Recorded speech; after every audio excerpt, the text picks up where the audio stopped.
ओम नमो भगवते वासुदेवाय श्रीकृष्णाय गोविन्दाय सीतारामचन्द्राय वयं नमः। ओम श्री गणेशाय नमः। अथ श्री सत्यनारायण व्रत कथा प्रथमोऽध्यायः। व्यासोवाच एकदा नैमिषारण्ये ऋषयः शौनकादयः प्रपञ्चमुनयः सर्वे श्रुतं पौराणिकं खलु। ऋषयः च व्रतेन तपसा किं वा प्राप्ते वाञ्छितं फलम् तत्सर्वं श्रोतुमिच्छामि कथयस्व महामुनिः। नारदेनैव सम्पृष्टो भगवान् कमलापतिः शूरशयिथैवा तच्छ्रद्धुं समाहितः।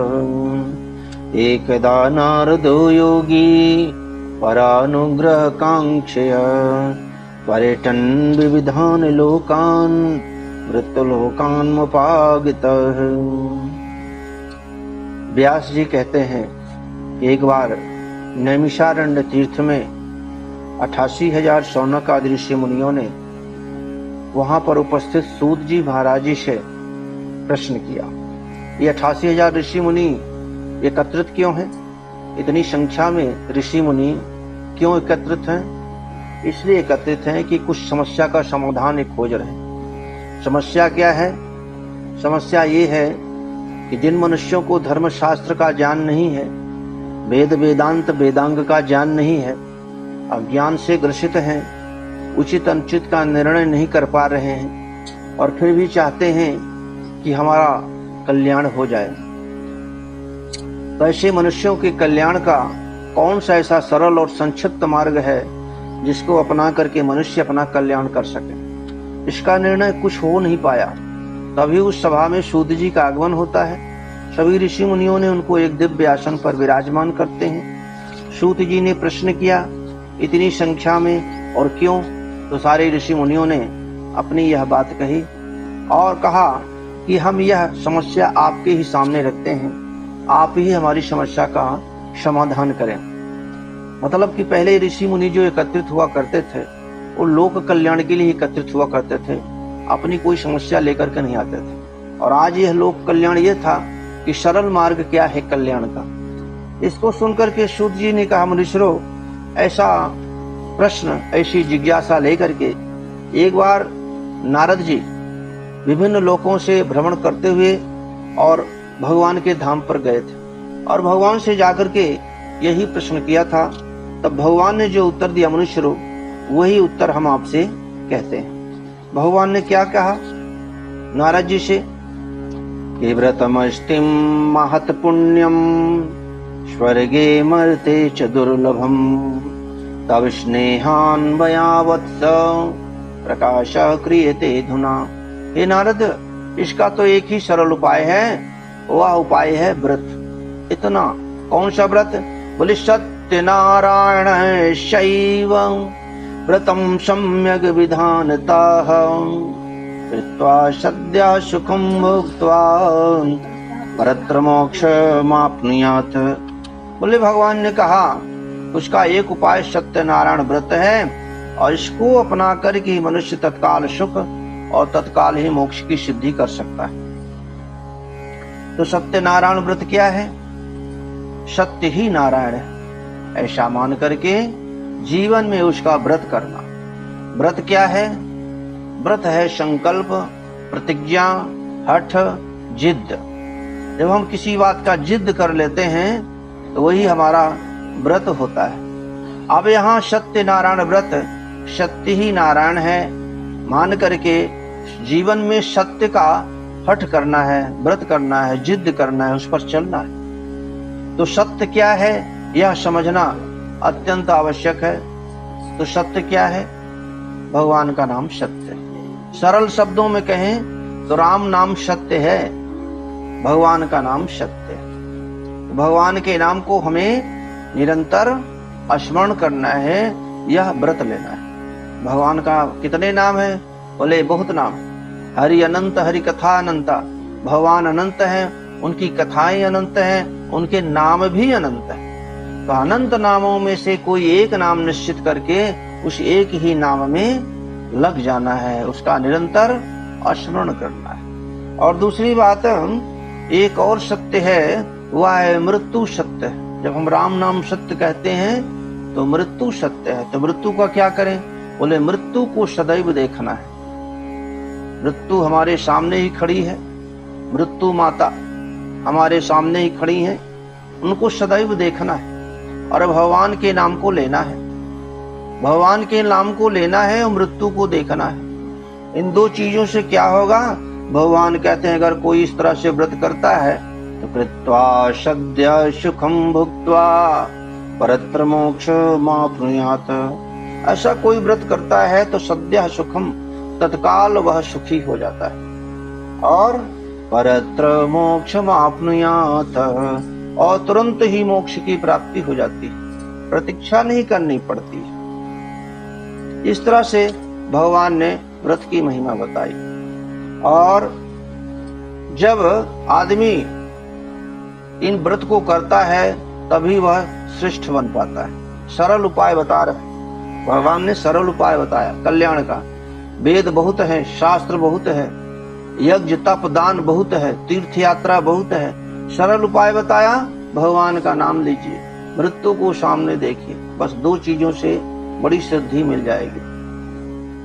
जब हम मृत्यु को देखते हैं तो जीवन में असत्य नहीं कर सकते, अधर्म नहीं कर सकते, अनीति नहीं कर सकते। मृत्यु को देखने वाला व्यक्ति संत हो जाता है, महात्मा हो जाता है, जो निरंतर मृत्यु को देखता है। प्रेमानंद जी महाराज वृंदावन के बड़े संत हैं। वे संत क्यों हो गए? क्योंकि उनके सामने 24 घंटे मृत्यु माता खड़ी है। 24 घंटे मृत्यु माता खड़ी है। जब से ज्ञान हुआ उनको कि मृत्यु माता खड़ी हैं, तब से वो संत हो गए। तो जो मृत्यु को देखता है और भगवती राधा का वो नाम लेते हैं, इन दो कारणों से वे संत हो गए। उनका हर कर्म हर चिंतन दिव्य हो गया। हमारा भी जीवन और कर्म दिव्य हो सकता है अगर हम मृत्यु को देखना प्रारंभ कर दें। जितने भी संसार में अत्याचारी, दुराचारी, पापाचारी, अनाचारी हुए, अधर्मी हुए, कुकर्मी हुए, वे इसलिए होते हैं तो मृत्यु माता को देखते ही नहीं। वो सोचते हैं कि अभी हम 50 के हो गए हैं तो अभी 50 साल तक और जाएंगे, मृत्यु माता हमसे 50 साल दूर है। अभी तो लंदन में ही है मृत्यु माता, आने में तो 50 साल लग जाएगा। लेकिन भगवान कहते हैं नहीं, मृत्यु को तो तुम सामने ही देखो। भगवान भोलेनाथ के अभी हमने अभिषेक किया, देखो भगवान के ऊपर क्या है? नाग देवता लगा के फन बैठे हैं। ये क्या है? नाग देवता क्या है? मृत्यु है। भगवान कहते हैं संसार के सब कर्म करना, पर ध्यान रखना मृत्यु माता तुम्हारे सिर पर ही बैठी है। फिर सब कर्म करना दुनिया के, तो जो भी कर्म करेंगे हम, वह कर्म हमें पाप में नहीं बांधेगा। अगर भगवान का नाम लेते हुए, मृत्यु को देखते हुए अगर हम अपने कर्म करेंगे, जो भी संसार के कर्म करेंगे, वह कर्म हमें पाप में बांधने वाला नहीं होगा। इस तरह से भगवान ने सरल उपाय बताया और कहा कि दुख शोकादि शमनम धन धान्य प्रवर्धनम सौभाग्य संतति करम सर्वत्र विजय प्रदम। अगर इस तरह से कोई व्रत करता है, प्रतिज्ञा करता है, तो उसके जीवन में दुख और शोक नाम की चीज नहीं रह जाती। क्योंकि सबसे बड़ा दुख, सबसे बड़ा भय, सबसे बड़ा शोक क्या है? मृत्यु।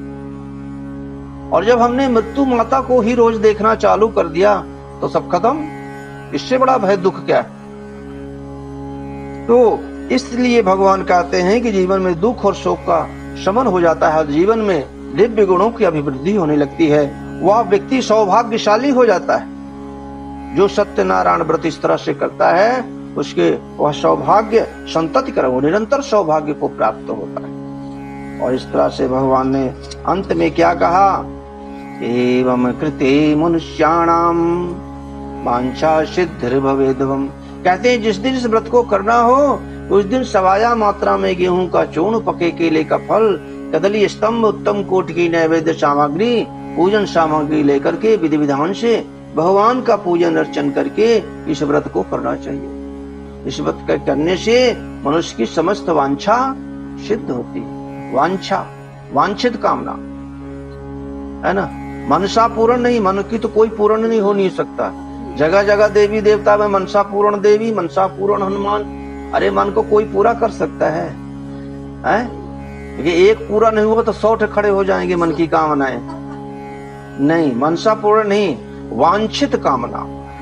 आरती गाते हैं कि वांछित फल पावे, है ना, मन वांछित। तो मन की जो वांछित, वांछित यानी उचित, मन की जो उचित कामना है, उचित कामना पूरी होती है किसकी? जो सत्यनारायण व्रत करते हैं। और कहते हैं विशेषतः कलयुगे लघुपायुस्ति भूतले। कहते थे विशेष करके कलयुग में, कलयुग यानी अज्ञान का युग, अंधकार का युग है, कल कारखाने का युग है। तो ऐसे युग में धरती पर सबसे शॉर्टकट उपाय कल्याण का क्या है? सत्यनारायण व्रत है। लघु पायोस्ति भूतले, भूतल यानी धरती पर इसके अतिरिक्त कल्याण का और कोई लघु यानी शॉर्टकट उपाय नहीं है। शॉर्टकट उपाय, आप बिल्कुल अज्ञान में ग्रसित हो, कोई वेद धर्म शास्त्र का ज्ञान नहीं है, केवल भगवान का नाम लेते रहिए, मृत्यु को देखते रहिए और संसार के सब कर्म करिए, इससे हमारा कल्याण हो जाएगा। यही कल्याण का सरल उपाय बताया भगवान ने नारद जी को। नारद जी ने आकर के और यहाँ सूत जी शौनक आदि ऋषियों को बताते हैं इस प्रसंग को, और यहाँ पर प्रथम अध्याय पूर्ण होता है। श्री स्कंदे पुराणे रीवा खंडे श्री सत्यनारायण व्रत कथायां प्रथमोऽध्याय। बोले वृंदावन बिहारी लाल की जय, बोले श्री सत्यनारायण भगवान की जय।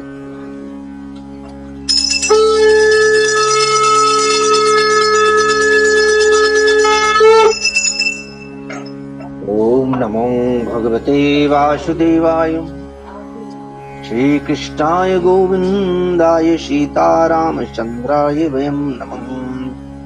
श्रुतोवाच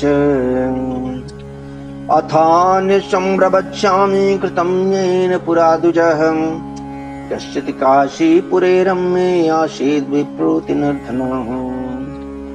श्रोत्रव्याकुलो भूत्वा नित्यं बभ्राम भूतले, दुःखितं ब्राह्मणं दृष्ट्वा भगवान ब्राह्मणो प्रिय। सूत जी कहते हैं दूसरे अध्याय में कि मुनीश्वरों, अब इस व्रत को जिन्होंने किया, ऐसे व्रतधारियों की हम कथा आपको कहते हैं। व्रत तो बहुतों ने किया, सत्य मार्ग पर चल करके कल्याण को प्राप्त करने वाले बहुतों ने किया, गिनती नहीं। लेकिन उनमें से मैं कुछ लोगों की कथा कहता हूं जिन्होंने इस व्रत को किया। सबसे पहले काशी में एक शतानंद नाम के ब्राह्मण की कथा। बहुत दुखित ब्राह्मण है, बड़ी शिकायत है उनकी अड़ोसी से, पड़ोसी से, अपने जीवन से कि भगवान ने हमको ये नहीं दिया, वो नहीं दिया, हम इतनी धूप बत्ती जलाते हैं, इतना पूजा करते हैं, फिर भी कुछ नहीं मिला हमको। बड़े कष्ट में है शतानंद नाम के ब्राह्मण। भगवान ने विचार किया ये ब्राह्मण और भटका हुआ। ब्राह्मण जो है समाज का पथ प्रदर्शक होता है। ब्राह्मण को देखकर लोग अपने आचरण को ठीक कर लेते हैं, अपने शैली को ठीक कर लेते हैं। ब्राह्मण वह स्तंभ होता है, वह प्रकाश स्तंभ होता है। लेकिन ये ब्राह्मण तो रो रहा है, इसका मार्गदर्शन करना चाहिए। ऐसा विचार करके भगवान ने जाकर कहा, आप क्यों दुखी होते हो? आप सत्यनारायण व्रत करो, आपके सब कष्ट दूर हो जाएंगे। ब्राह्मण देवता ने उनकी बातों पर विश्वास किया और भिक्षाटन से जो धन प्राप्त हुआ उससे उन्होंने विधि विधान से भगवान का पूजन अर्चन करके सत्यनारायण व्रत किया। इस व्रत का भाव यह हुआ कि ब्राह्मण जी देवता के जीवन में आनंद की अभिवृद्धि होने लगी, आनंद और सौभाग्य की वर्षा होने लगी। एक लकड़हारा वह निकलता था ब्राह्मण देवता के घर के पास से ही। उसने देखा आजकल ब्राह्मण देवता किसी से मिलते जुलते नहीं हैं और बड़े प्रसन्न रहते हैं, बड़े आनंद में रहते हैं। और घर में जो है मृदंग, घड़ियाल, शंख, घड़ी, घंट, आरती, पूजा, हवन, ये सब क्या है? पहले तो ये सब कुछ नहीं होता था। अब आजकल ब्राह्मण देवता को क्या हो गया? इनको कौन सा रत्न मिल गया, कौन सी संपत्ति मिल गई? पड़ोसी देखने लगते हैं ना, अगर किसी की संपत्ति बढ़ जाए तो पड़ोसी को ज्यादा पीड़ा होने लगती। इनको क्या मिल गया भाई? पहले तो हमारे जैसे थे, अब ये इनको क्या हो गया? तो वो जा करके पता करता है, जा करके पूछा आपके इस प्रसन्नता का, आनंद का रहस्य क्या है? आपको ऐसा क्या मिल गया? ब्राह्मण देवता ने क्या कहा कि हमें एक रत्न मिला है। कौन सा रत्न? बोले पायो जी मैंने राम रतन धन पायो, पायो जी मैंने राम रतन धन पायो, बशत यमोलक दी मेरे सद्गुरु। अच्छा ठीक है, हमने धन पाया तो कहाँ से पाया? कुछ चोरी चमारी तो नहीं की, हेरा फेरी तो नहीं किया है? बोले नहीं, बशत यमोलक दी मेरे सद्गुरु, करी कृपा अपनायो, पायो जी मैंने करी कृपा अपनायो, पायो जी मैंने राम रतन धन पायो। भैया मैं सत्यनारायण व्रत करता हूँ, भगवान का नाम लेता हूँ और व्रत करता हूँ। व्रत का जो नियम है उसका मैं पालन करता हूँ, यही मेरी प्रसन्नता का, आनंद का रहस्य है। लकड़हारा तो बड़ा प्रसन्न हुआ। वो भी विचार किया कि हम तो दिन रात लकड़ी बेचते हैं और हमारे जीवन में प्रसन्नता नहीं आई, इतनी मेहनत करते हैं, हम भी सत्यनारायण व्रत करेंगे। ऐसा विचार करके लकड़ी बेचने से जो धन प्राप्त हुआ उससे उसने भी सत्यनारायण व्रत किया। इस व्रत का प्रभाव यह हुआ, सूत जी कहते हैं तो लकड़हारा और ये ब्राह्मण देवता जीवन पर्यंत सत्यनारायण व्रत करते हुए अंत में सत्य स्वरूप भगवान के दिव्य धाम को प्राप्त हो गए। स्कंदे पुराणे रेवाखंडे श्री सत्यनारायण व्रत कथायाम द्वितीयोऽध्याय। बोले वृंदावन बिहारी लाल की जय, बोले श्री सत्यनारायण भगवान की।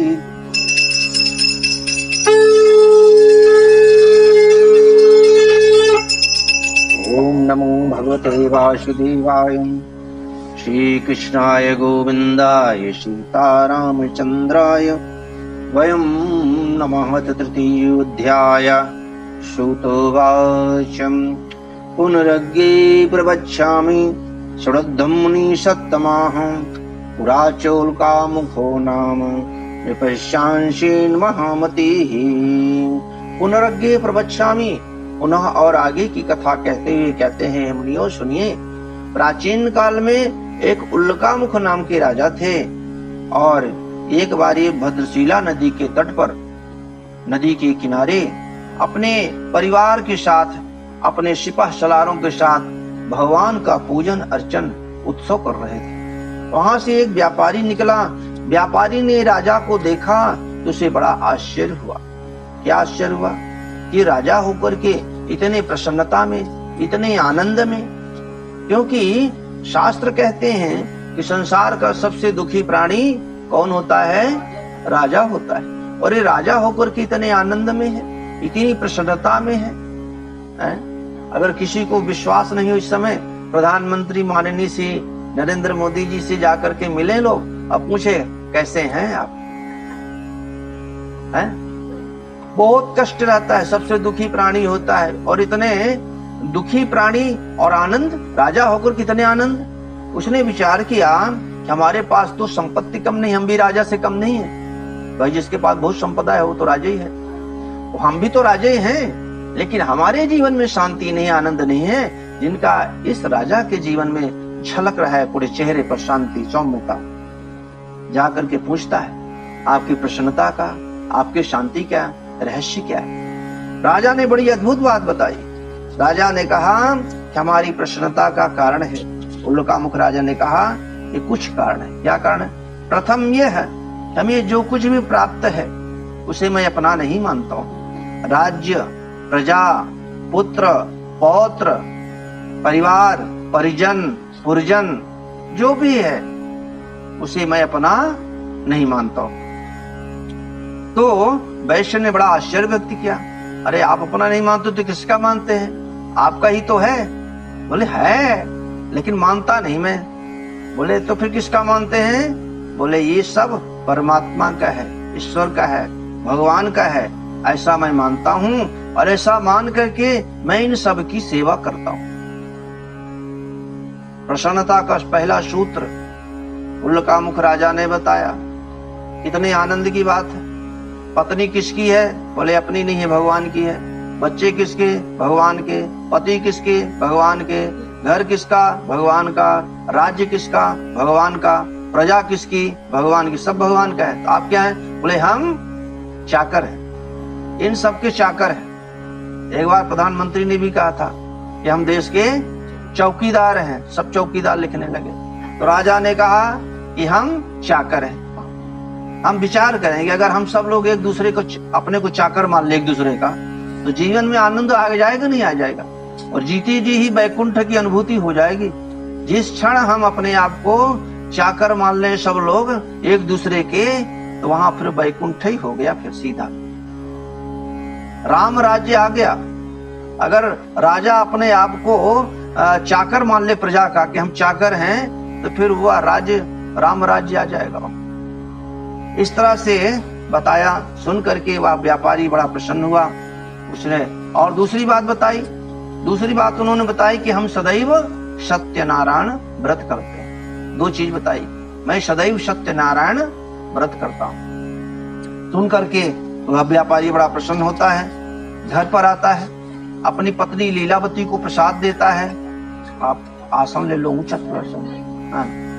अपनी लीलावती प्रसाद देता है और कहता है कि आप अब हम देवी, हमारी इच्छा है कि अगर भगवान कृपा कर मुझे एक संतान दें तो हम भी सत्यनारायण व्रत करेंगे। लीलावती ने कहा बहुत अच्छी बात है, भगवान अवश्य कृपा करेंगे। और कृपा हुई। उनको एक 10वें महीने एक सुंदर कन्या रत्न की प्राप्ति हुई। नाम रखा गया कलावती। लीलावती ने कहा आपको व्रत करना चाहिए, लेकिन इन्होंने व्रत के लिए मना तो नहीं किया, क्योंकि पत्नी पीछे पड़ जाती, फिर दिक्कत हो जाती, क्योंकि पत्नी को बता चुके हैं, तो मना कैसे करें? तो मना तो करना है, लेकिन ये तरीके से मना किया। उन्होंने क्या कहा? विवाह समये त्वस्याः करिष्यामि व्रतं प्रिये इति भार्या समाश्वास्य जगाम नगरम प्रति। क्या समझाया?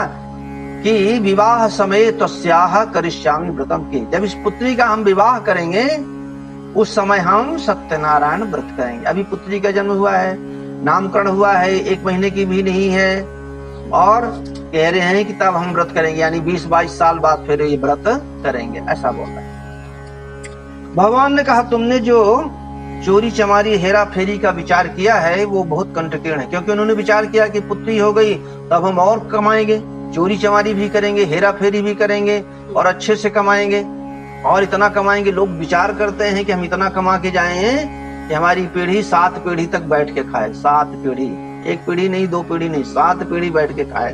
कैसे? बिल्कुल निठल्ले होकर के खाए, कुछ काम धाम न करना पड़े, खाना और सोना और 2 ही काम रहे। तो ऐसा विचार इन्होंने किया उन लोग का, इन राजा ये वैश्य ने। और अंत में हुआ क्या कि उन्होंने पत्नी ने कहा ठीक है आपकी जैसी इच्छा। समय व्यतीत हो गया, समय व्यतीत हो गया और पुत्री का विवाह भी कर दिया गया, लेकिन इन्होंने व्रत को नहीं किया और लीलावती को भी बात भूल गई। और इस तरह से धनिक जामाता को पाकर बहुत प्रसन्न होते हैं और अपने व्यापार इनका दिन दूना रात चौगुना बढ़ने लगता है। इनका व्यापार बढ़ते बढ़ते राजा तुंगध्वज जो विदेश में होते हैं वहां पहुंच जाता है। विदेश में कंपनी फैक्ट्री खुल जाती है। एक बार व्यापारिक कार्य के लिए जाते हैं, वहां पर इनको संदिग्ध पाया जाता है। इनके व्यापार को उठा करके जामाता जी को, इनको दोनों को हवालात में डाल दिया गया। इस तरह से लीलावती कलावती के घर में भी चोरों ने उपद्रव किया, सब उठा के ले गए। अब लीलावती कलावती भिक्षाटन करके पेट भरने लगी और उधर वो हवालात में चले गए। एक दिन कलावती देर रात्रि घर में आती हैं। लीलावती ने कहा क्यों आज इतनी रात्रि कैसे हो गई? तो कलावती ने कहा मां मैं एक ब्राह्मण के घर से आई हूँ। वे ब्राह्मण देवता बड़े ही धर्मशील सत्य व्रतधारी।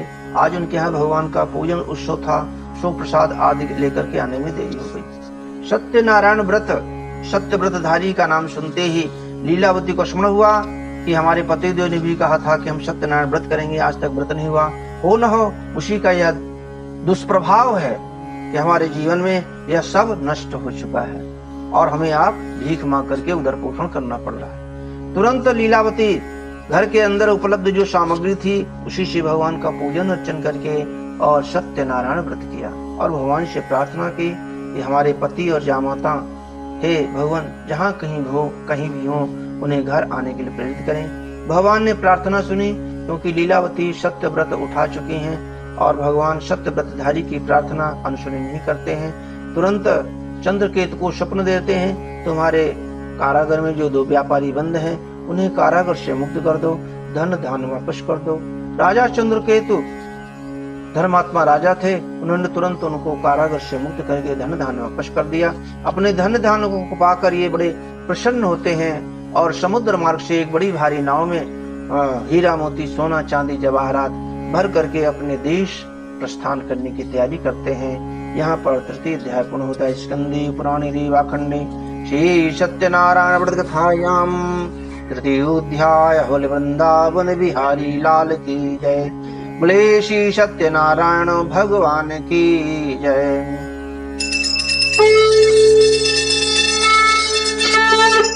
ओम नमो भगवते वासुदेवाय। श्री कृष्णाय गोविंदाय सीता रामचंद्राय वयं नमः। श्रुतोवाच यात्रां तु कृतवान् साधुर्मङ्गलायान पूर्विकां ब्राह्मणेभ्यो धनं दत्त्वा तदातु नगरं ययो कियद्दूरे गते साधो सत्यनारायण प्रभु जिज्ञासां कृतवान् साधो किमस्ति तव नोस्तम्। यात्रां तु कृतवान्, यात्रा के लिए जैसे चलने को तैयार हुए, वहां पर एक भगवान दंडी ब्राह्मण के रूप में आकर के और पूछते हैं कि आपके नाव में क्या है। ऐसे हुआ जैसे कोई सीबीआई वाले पहुंच जाए बड़ी पार्टी के पास, है, क्योंकि दंडी ब्राह्मण थे और ये बड़े व्यापारी थे, हीरा मोती सोना चांदी जवाहरात भरा है नाव में, अपने देश लौट रहे हैं। भगवान ने परीक्षा ली, आपके नाव में क्या है। इन्होंने तपाक से झूठ बोल दिया। जैसे उन्होंने पूछा वैसे उन्होंने तुरंत बोल दिया, महाराज हम लोग तो गरीब व्यापारी हैं, हम लोग धनिया मिर्चा लता पत्र का व्यापार करते हैं, हमारे नाव में यही है। उन्होंने कहा निष्ठुरम चा वचः श्रुत्वा सत्यम भवतु ते वचः। ऐसे निष्ठुर वचन को सुन करके भगवान ने कहा, जो दंडी ब्राह्मण के भेष में थे, उन्होंने कहा सत्यम भवतु ते वचः, आपकी बात सत्य है, और वहां से चल देते हैं। अचानक इन्होंने देखा कि हमारे नाव में जो हीरा मोती सोना चांदी जवाहरात के भार से नाव जल में धंस रही थी, एकदम हल्की हो गई, उठ गई। क्या बात है? जाकर के वहां देखा खजाने में, तो वहां तो धनिया मिर्चा लता पत्र भरा हुआ था, सोना चांदी सब गायब था। ऐसा देख करके वे रुदन करके दहाड़ मार मार करके रोने लगे। जामाता जी कहते हैं, पिताजी रोने धोने से काम नहीं चलेगा, हमें तुरंत उन ब्राह्मण देवता के चरणों में गिरना पड़ेगा, दंडवत करना पड़ेगा, तो हमारे अपराधों का समाधान हो सकता है, हमारे समस्या का समाधान हो सकता है अगर वो हमारे अपराध को क्षमा कर देंगे। तुरंत दौड़ के जाते हैं, ब्राह्मण देवता के चरणों में गिर पड़ते हैं, अपने अपराधों की क्षमा मांगते हैं। ब्राह्मण देवता कहते हैं दंडी भगवान कि दान हमारा ही स्वरूप है, दान भगवान का स्वरूप है। जब हम सत प्रयोजन के लिए, श्रेष्ठ कार्य के लिए, अच्छे कार्य के लिए जब हम दान करते हैं, अपने कमाई का, अपने पूंजी का, अपने श्रम का, अपने बुद्धि का जब अंश लगाते हैं, दान करते हैं, तो वह दान भगवान की प्रत्यक्ष सेवा होती है, डायरेक्ट सेवा होती है। इस तरह से कहा भगवान ने, क्या ऐसी गलती अब हम नहीं करेंगे भगवान, और भगवान ने क्षमा कर दिया। पुनः आकर के अपने नाव के पास पहुंचते हैं, अपने धन धान से भरी नाव को पाकर प्रसन्न होते हैं, और जब अपने नगर के समीप पहुंचते, अपने देश में पहुंचते हैं, तो हजारों लोग इनसे मिलने के लिए आते हैं। लीलावती कलावती भी आती हैं, लेकिन फिर एक उपद्रव हो गया। वहां पर धन धान से भरी नाव में जामाता जी जो बैठे थे, अचानक नाव जल में डूब गई, पानी भर गया, जामाता डूब गए, धन धान डूब गया, सब कुछ डूब गया। यह देख करके चारों तरफ शोक और रुदन का वातावरण हो गया और कलावती चितारोहण की तैयारी प्रारंभ कर दी। चितारोहण और लीलावती ने विचार किया कि आती आती खुशी चली गई, सब कुछ आया और सब कुछ डूब गया। ऐसे ही होता है जीवन में, कभी कभी ये भगवान बहुत दे देता है, हम घमंड में हो जाते, अहंकार में हो जाते, सब डूबते भी देर नहीं लगता। ऐसा सब हो गया। लीलावती ने भगवान को पुकारा कि मुझसे ऐसी कौन सी त्रुटि गलती हो गई भगवान कि यह सब आती आती खुशी चली गई और मेरे सामने मेरी ही पुत्री चितारोहण की तैयारी कर रही। ऐसा जब भगवान को पुकारा, भगवान की आकाशवाणी होती है, अपराध तुम्हारा, नहीं त्रुटि कलावती की है। कलावती ने संसार के सुख को पाकर के धर्म का और भगवान का विस्मरण कर दिया, यही इसके दुख का कारण है। कलावती ने भी इस आकाशवाणी को सुना, तुरंत घर पर जाती हैं, भगवान के चरणोदक और प्रसाद को ग्रहण करती हैं और भगवान से प्रार्थना करती हैं, हे भगवान, जीवन में कितना ही सुख अथवा दुख आए परंतु धर्म की और आपकी विस्मृति कभी नहीं हो।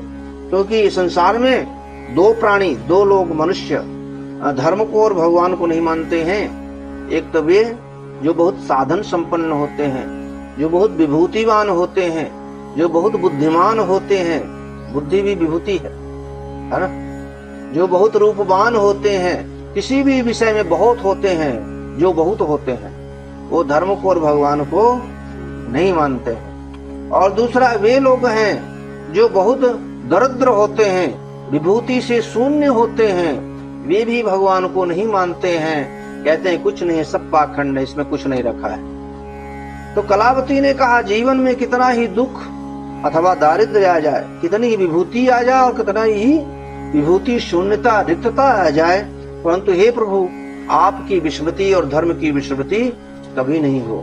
क्योंकि भगवान की विस्मृति भी और धर्म भी भगवान का ही स्वरूप है।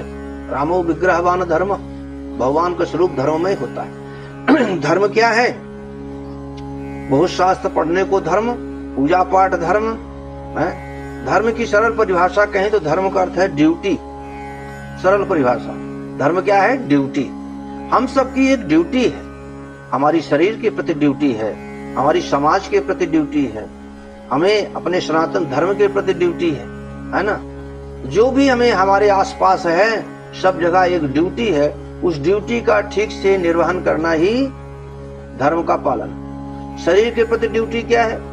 शरीर के प्रति ड्यूटी है कि शरीर को स्वस्थ रखना है, इसको अंडा मुर्गा गांजा भांगा दारू सुअरा भैंसा नहीं देना है, इसको शुद्ध सात्विक भोजन देना है ताकि यह मन बुद्धि चित्त अहंकार ठीक से हमारे पवित्र रहें और हम भगवान का ठीक से स्मरण कर सकें, हमारी मुक्ति हो सके। लेकिन तामसिक और राजसिक भोजन से हमारी मुक्ति नहीं होने वाली है, हम और बुरे फंसते जाएंगे। इसलिए शरीर के प्रति हमारी ड्यूटी है शरीर को ठीक रखना, इसके अंदर मन बुद्धि चित्त अहंकार है उसको ठीक रखना। वेद रामायण भगवत गीता आदि पढ़ना, मन को पवित्र रखना, ये सब ड्यूटी है हमारी, है ना। जैसे माता पिता के प्रति प्रणाम करना हमारी ड्यूटी है, इसी तरह से एक ड्यूटी है। भगवान ने इतना सुंदर गिफ्ट दिया है मनुष्य जीवन से बढ़कर के, तीनों लोकों में इससे बढ़कर के भगवान का कोई गिफ्ट नहीं है। सबसे सुंदर गिफ्ट है भगवान का, हमें मिला।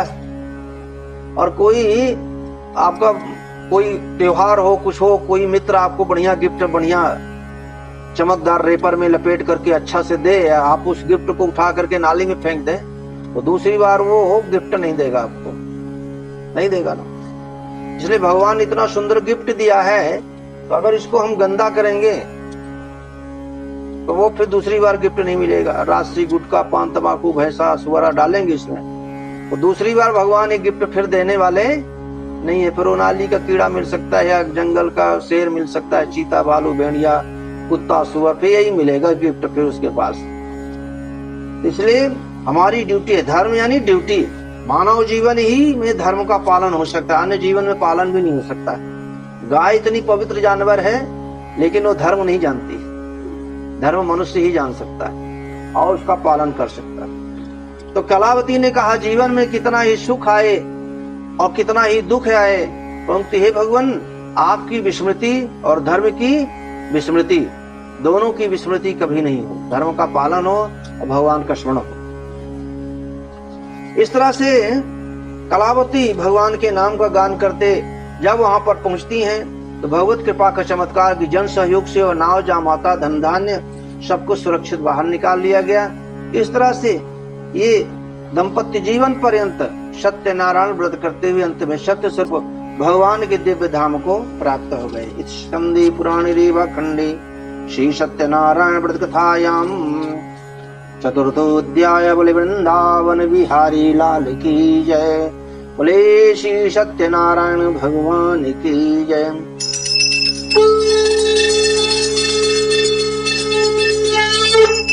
ओम नमो भगवते वासुदेवाय श्री कृष्णाय गोविंदाय सीतारामचंद्राय वयं नमः। अथ पंचमोऽध्यायः श्रुतवाच अथान्यच्च प्रवक्ष्यामि श्रुद्धं मुनि सत्तमाहम् आसीत् तुंगध्वजो राजा प्रजापाल न तत्परः प्रसादं सत्यदेवस्य त्यक्त्वा दुग्मभावशाम् एकदाशां गत्वा हत्वा बहुविधान् पशून्। सूत जी कहते हैं कि अब एक और महत्वपूर्ण कथा हे मुनीश्वर आपसे हम कहते हैं। प्राचीन काल में एक तुंगध्वज नाम के राजा थे, बड़े शक्तिशाली राजा थे, लेकिन ये राजा होकर के भी बड़ा अनीति करते थे।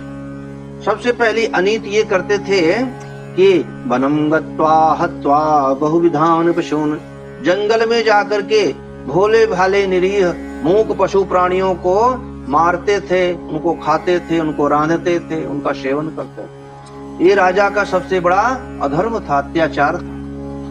और राजा के लिए तो शोभनीय नहीं है, मनुष्य के लिए तो बिल्कुल शोभनीय नहीं है। मनुष्य मांस तभी खा सकता है जब वो पिशाच बन जाए, मानवता छोड़ दे, पिशाच बन जाए, हैवान बन जाए, शैतान बन जाए, राक्षस बन जाए, तब वो तो मांस खा सकता है। पर अगर मनुष्य है तो मांस नहीं खा सकता। लेकिन ये राजा मनुष्य ही नहीं, क्षत्रिय थे। क्षत्रिय का धर्म है रक्षा करना। अपन गाते हैं आरती, तुम रक्षक मेरे, तुम ठाकुर मेरे। भगवान का, विष्णु भगवान के स्वरूप होते हैं क्षत्रिय, लेकिन अगर ये रक्षक ही भक्षक बन गए तो फिर क्या, फिर ये तो राक्षसी हो गए। फिर तो जंगल में जाकर के भोले भाले पशु प्राणियों को मार करके खाते थे। मानव का तो धर्म ही नहीं है ये सब। किसी ने कहा क्या पेट है कि दाल रोटी से नहीं भरता, से नहीं भरता, आय प्राणियों के मांस मज्जा चीख से भरता। भगवान तक जब प्राणियों की पीड़ा जाएगी, पीड़ा जाएगी, न चालाकी काम आएगी, न दौलत आएगी। चालाकी, इतना आदमी चालाक है, अधर्म करता है तो उसको भी, उसमें भी धर्म का लेबल लगा के अधर्म करता है? विष रस भरा कनक घट कैसे, घड़ा तो सोने का है, अंदर जहर भरा है। तो आदमी धर्म भी करता है तो अधर्म का लेबल लगा के ऊपर चमाचम धर्म, और पीछे क्या है, अधर्म। ऐसे कुछ लोग सिद्ध कर रहे थे। एक बार ट्रेन में यात्रा कर रहा था मैं, झगड़ रहे थे आपस में। तो एक जो मांसाहारी व्यक्ति थे वो बोले कि हम लोग बड़ा उपकार करते हैं, बड़ा धर्म करते हैं, मांस खा के हम बड़ा धर्म का काम करते हैं। बोले अगर हम नहीं खाएंगे ना तो रास्ते में मछली ही मछली, सुअर ही सुअर, जानवर ही जानवर, रेंग नहीं पाएगा मनुष्य। कितना बड़ा उपकार करते हैं। अपन अगर खत्म हो जाए, मांस खाना बंद कर दे मनुष्य तो हम भी उसमें कूद गए। हमने कहा ये बताओ, ये कौवा खाया कोई आज तक? जब से सृष्टि बनी कौवा कोई खाता था? कौवा का कोई शिकार करता है? ये इतनी चालाकी नहीं ठीक है। अधर्म करते हो और वो तो वहां तो हिसाब देना पड़ेगा यमराज के पास। उनका मस्तिष्क ज्यादा बड़ा है, उन्होंने ही सबको बनाया, दंड पानी भगवान। तो इस तरह से आदमी चालाकी, न चालाकी काम आएगी न दौलत आएगी। तो चालाकी है ये, अपने पाप को छुपाने के लिए। तो मनुष्य इस तरह से, अब ये गोपगण इनके प्रजा थे राजा तुंगध्वज के, इन गोपगणों का भी शोषण होता था। क्योंकि राजा की दृष्टि जो है तो ठीक नहीं थी। राजा ये मानता था कि प्रजा हमारी सेवा के लिए, हम प्रजा की सेवा के लिए नहीं। सत्यनारायण कथा में जो है तो राजधर्म का भी निरूपण है, चारों वर्णों का निरूपण है, राजा का राजधर्म का। राजा की दृष्टि प्रजा के प्रति सेवक की होनी चाहिए, लेकिन ये उल्टा मानते थे, प्रजा हमारी सेवा के लिए, हम प्रजा की सेवा के लिए नहीं है। इस तरह से गोपकड़ों का शोषण भी होता था। इन अपराधों के कारण यह इतना शक्तिशाली राजा को एक छोटे से राजा ने जीत लिया। राजा प्राण बचा करके जंगल में भाग गए। अब जंगल में न एसी है, न कूलर है, न पंखा है, न लाइट है, न बिजली है, न हवा है, न पानी है, बिस्तर उस्तर कुछ भी नहीं है। कैसे गुजारा हो? वहां दुश्मन सिपाही भी ढूंढ रहे हैं कि राजा मिले, इसको सूली पर टंगाए। राजा तुंगध्वज मिल नहीं रहा है। राजा तुंगध्वज छुपा हुआ है। उसने विचार किया, सालों हमारे जीवन में संकट क्यों आया? तब उसको बोध हुआ कि हमने जीवन भर पाप कर्म ही तो किया है। हमने पशु प्राणियों को रुलाया है, प्रजा को रुलाया है, और आज उनकी कोई रोनी सुनने वाला नहीं था। आज मेरा भी रोना कोई सुनने वाला नहीं। एक दिन जब ऐसे बोध हुआ तो उसको बड़ा पश्चाताप हुआ, और पश्चाताप से कहते हैं पाप धुलते। तीर्थ से पाप धुलते हैं कि नहीं धुलते हैं, लेकिन पश्चाताप से अवश्य धुलते हैं। अगर मनुष्य अपने पापों का प्रायश्चित करे, और यहाँ से जो गंगा जमुना निकले नेत्रों से उस प्रायश्चित से, तो उस गंगा जमुना के त्रिवेणी में नहा करके जरूर मनुष्य का पाप धुलता है। इस तरह से जब इनका पाप धुला तो इनका जीवन हल्का हुआ, भय खत्म हुआ। एक दिन रानी को लेकर के जंगल से निकले और गोपड़ों की बस्ती में जाकर के अपने अपराधों की क्षमा मांगते हैं, और कहते हैं आप सब लोग हमारे साथ चलें जंगल में। और जंगल में जाकर के जहाँ वह पशु प्राणियों का वध करता था, आज वहाँ व्रत कर रहा है। आज से हे भगवान, हम सत्य, धर्म, नीति, न्याय और करुणा के पथ पर चलेंगे। इस मार्ग पर चलते हुए अगर मेरे प्राण कल जाना चाहें तो आज और अभी चले जाएं, परंतु हम सत्य व्रत से पीछे नहीं हटेंगे। इस तरह से तुंगध्वज ने महान सत्यनारायण व्रत का अनुष्ठान किया। इस व्रत का प्रभाव यह हुआ कि धीरे धीरे शनै शनै उसको पुनः खोया हुआ राज्य वैभव पुनः प्राप्त हो गया, और प्रजा के प्रति पुत्रवत दृष्टि रखते हुए यह राजा बहुत समय तक राज्य करता रहा, और अंत में सत्य स्वरूप भगवान के दिव्य धाम को प्राप्त हो गया। पुत्रवत दृष्टि कहते हैं लोग, राम राज्य राम राज्य। गांधी जी से राम राज्य लोग ला रहे हैं, लेकिन राम राज्य नहीं आ रहा है। सब लोग चिल्लाते हैं कि राम राज्य लाना है। राम राज्य कहाँ से आएगा? राम राज्य आएगा शास्त्रों ने जो सूत्र दिया है उस सूत्र का जब पालन करेंगे। सत्यनारायण कथा में आता है कि ये राजा तुंगध्वज प्रजा के प्रति पुत्रवत दृष्टि, जब राजा प्रजा के प्रति पुत्रवत दृष्टि रखे तभी राम राज्य आएगा, इसके पहले राम राज्य नहीं आएगा। अब पुत्रवत दृष्टि क्या होती है? जैसे माता पिता, 4 संतानें हैं, एक संतान उदंड है, एक संतान जो है तो तेज है, एक संतान धार्मिक है। तो माता पिता सबको अलग अलग ढंग से ट्रीटमेंट करते हैं। अगर उदंड है तो उसको साटी चाटा पिटन्ना, और जो अच्छा है उसको शाबाशी, धन्यवाद, चूमा चाटी, है ना। तो इस तरह से जब राजा दृष्टि अपने प्रजा के प्रति रखता है तब फिर वहीं राम राज्य चालू होता है, वहीं से। और इसके पहले राम राज्य की कोई संकल्पना नहीं। भगवान राम प्रजा के प्रति यही दृष्टि रखते थे, पुत्रवत, तभी तो राम राज्य थे इतने संकटों के बावजूद।